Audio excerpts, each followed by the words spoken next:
Bonjour, je suis Odile Roche et aujourd'hui j'ai à cœur de vous présenter Élan de vie, l'audace de réussir, que j'ai coécrit avec Jean-Pierre Schlinger, grand chef d'entreprise en fauteuil roulant. Il est vrai que je connaissais Jean-Pierre Schlinger de ma période chez Jardiland et lorsque je suis allée dans le sud pour vivre dans les Pyrénées-Orientales, bien tout naturellement nous nous sommes retrouvés. Lorsque je suis allée le voir à Cerbère au centre de rééducation, j'ai été frappée, impressionnée par tout son courage, par toute son histoire, par toute sa volonté de s'en sortir alors qu'il a été tétraplégique, puis paraplégique. Et aujourd'hui, après des années et des années de fauteuil, j'avais vraiment à cœur de vous présenter cet homme que j'admire infiniment.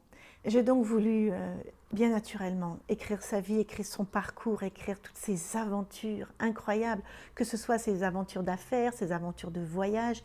Et donc, un peu plus loin dans la vidéo, vous allez découvrir Jean-Pierre, parce que l'objectif, c'était effectivement de vous le présenter et d'avoir ses mots à lui. Toutefois, dans le livre, j'ai consigné les passages les plus importants de sa vie, si riche et si enrichissante. Et puis, j'y ai aussi ajouté des clés de développement personnel. En fait, des clés qui me sont naturellement venues au cours de mes expériences et de ma connaissance pour pouvoir savoir bien comment on fait pour nous qui tout un chacun avons des obstacles à franchir au cours de nos vies. Donc sans plus tarder, je vous laisse avec Jean-Pierre. C'est beaucoup plus important. Et à tout à l'heure avec joie.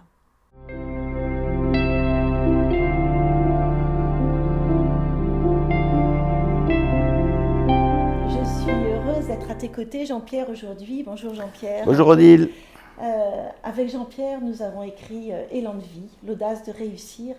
Et j'ai été particulièrement touchée par ton parcours de vie, par toute ta force et ta volonté pour justement mettre en avant ce parcours. Et j'ai eu envie de donner l'opportunité à nos lecteurs de pouvoir te découvrir, te connaître, et puis avec tes mots, que tu puisses nous transmettre tes propres messages de vie.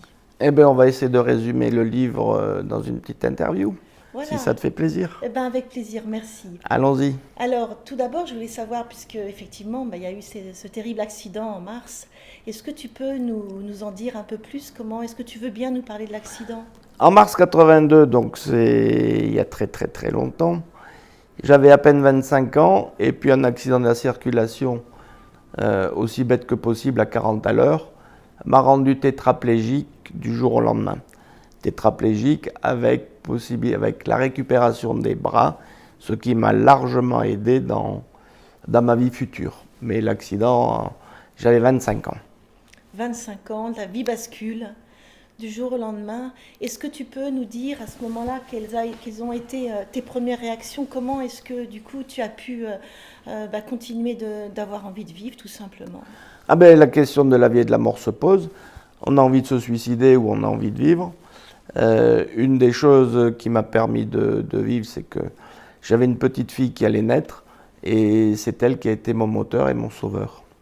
Alors oui, tu nous parles de ta petite fille et je sais que maintenant elle a grandi, c'est devenue une maman.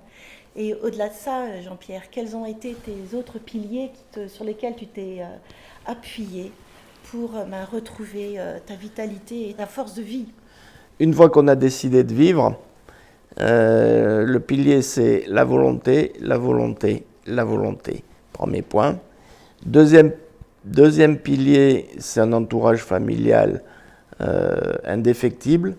Et troisième pilier, une amitié sans faille avec mes amis qui m'ont toujours soutenu. Le tout, encore faut-il savoir le garder et le faire prospérer. Et comment tu as fait alors? C'était quoi ta clé pour garder toute ce c'est la joie de vivre, c'est la joie de vivre, c'est l'envie de vivre tout simplement et accepter le handicap d'une part, et une fois qu'on l'a accepté, c'est continuer la joie de vivre. Et du coup, je me posais la question, comment tu as fait dans les affaires? Parce qu'en fait, le livre que l'on a écrit, c'était aussi pour montrer à quel point tu as été un homme d'affaires exceptionnel, avec beaucoup de succès.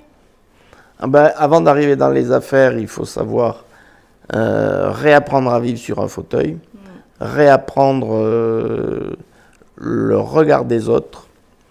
Et une fois qu'on a assimilé ça, trouver un travail qui soit en adéquation, un, avec mon intellect, et deux, avec le fauteuil. Est-ce que tu peux nous parler de tes succès en affaires? Les succès, après, c'est... Il y a beaucoup de travail, il y a beaucoup d'études. Et une fois qu'on a trouvé l'angle de tir, se lancer à fond.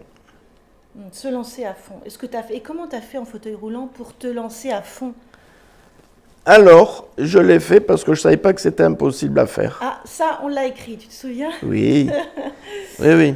Non, c'est très difficile. Vous allez voir un banquier, il ne vous regarde pas, il n'a pas confiance en vous. Je vous parle de ça il y a 40 ans. Il regarde un handicapé, il répond à la personne qui vous accompagne. Non, ça a été très très dur. Par contre, une fois que le pied a été mis à l'étrier, une fois que tout a été hypothéqué, que le premier magasin a été monté, les choses ont été un peu plus faciles, on va dire. Après, le fil de la vie s'est déroulé. Le fil de la vie se déroule. Après, le handicap reste toujours présent au quotidien. C'est toujours très très dur de se lever le matin, d'avoir des journées de 18h ou 19h, de dormir 5 heures par nuit. Le handicap est là au quotidien et le handicap me rappelle tous les jours que la vie est dure. Et Jean-Pierre, est-ce que tu veux nous parler d'un des éléments les plus difficiles que tu as vécu? Est-ce que tu acceptes de nous en parler? Très facilement. Le problème du handicap, un des gros problèmes du handicap, c'est le pipi-caca de tous les jours. Donc, prenez un avion pour vous rendre à un rendez-vous, malencontreusement, vous avez une diarrhée, et patatrac, retourne dans un hôtel, te changer, annule le rendez-vous, vous allez à un autre rendez-vous, c'est une fuite urinaire, le pantalon est trempé, voilà, c'est les problèmes quotidiens de la vie du handicap, plus les maladies, plus les infections urinaires, plus qui pourrissent la vie du handicap. Merci Jean-Pierre de nous parler avec autant de simplicité et d'humilité de toutes ces difficultés terribles. Mais je sais aussi que tu es un homme avec beaucoup de succès et que de quoi est-ce que tu es fier? Qu'est-ce que tu pourrais nous dire là-dessus? Finalement, je ne suis pas fier. Je ne suis pas fier de ce que j'ai fait. Je suis heureux de l'avoir fait. Au regard de mes affaires, évidemment, j'aurais pu faire encore beaucoup plus. Mais à un moment donné, il faut aussi allier le travail, le plaisir, la famille. Et ça, c'est beaucoup plus important. Et on s'en aperçoit quand on prend de l'âge. Donc aujourd'hui, ma passion, c'est mes enfants, mes petits-enfants. Mes poules, je viens d'installer un poulailler. Ça, c'est super. J'en suis très fier. Je suis aussi fier d'avoir monté mon poulailler que d'avoir monté tous mes jardinlands, toutes mes affaires en Tchécoslovaquie. Et c'est un autre plaisir, c'est une nouvelle vie qui arrive. Plus de de simplicité, peut-être plus au quotidien. Ah, beaucoup plus de simplicité. Fini les mondanités, fini les dîners en ville, fini tout ça. Aujourd'hui, je profite pleinement de la vie et comme on dit, c'est carpe diem. Ok, formidable. Est-ce que tu pourrais, du coup, si tu avais un message à nous donner, nous qui sommes soit en situation de handicap, soit valides, mais comme nous l'avons dit dans le livre, toi tu es en fauteuil roulant, mais d'autres sont handicapés du cœur et c'est bien plus grave comme on l'a écrit. Qu'est-ce que tu pourrais dire à toutes ces personnes qui effectivement cherchent des clés pour aller mieux, pour trouver la force de vie, d'avancer, pour avoir ce courage au quotidien de faire face à leurs responsabilités? Moi, j'ai qu'un seul conseil à donner aux gens, c'est que quoi qu'on ait, il y a toujours plus malheureux que soi. Donc il faut regarder ce qu'on a et regarder un petit peu en bas, derrière nous, et les gens qui sont beaucoup plus malheureux que nous. Voilà. Merci Jean-Pierre, vraiment merci de tout cœur parce que tu m'as accordé ce rendez-vous pour tous nos lecteurs qui vont être enfin, qui vont pouvoir trouver un visage sur un mot. J'espère simplement que le livre les aidera à se dépasser et à l'apprécier, voilà, comme j'ai apprécié toute ma vie. J'ai effectivement déjà des témoignages de lecteurs, tu sais, qui nous disent à quel point tu les guides au quotidien, qu'ils pensent à toi et que du coup tu les aides par ton histoire, par ton courage, par ta volonté à transformer des difficultés qu'ils ont au quotidien. Eh bien, tant mieux. Ça voilà. Peut être une fierté. Merci. En tout cas, si vous voulez retrouver ce livre et puis le lire et retrouver Jean-Pierre et donc toutes les clés que j'ai pu aussi par ailleurs écrire, eh bien, je vous invite à aller sur mon site www.capital-énergie.fr et dans la rubrique Mon livre, eh bien, vous trouverez effectivement tous les éléments. En tout cas, Jean-Pierre, encore un grand merci d'avoir accordé ce temps-là. Merci Odile, merci à toi. Tout le meilleur pour ta vie de retraité maintenant. Tout à fait. Voilà, très bien. À bientôt Jean-Pierre. À bientôt Odile. De toute évidence, il n'y a plus rien à dire. Si ce n'est deux choses. D'abord, si vous avez aimé ce livre et aimé cette vidéo, eh bien merci de la partager.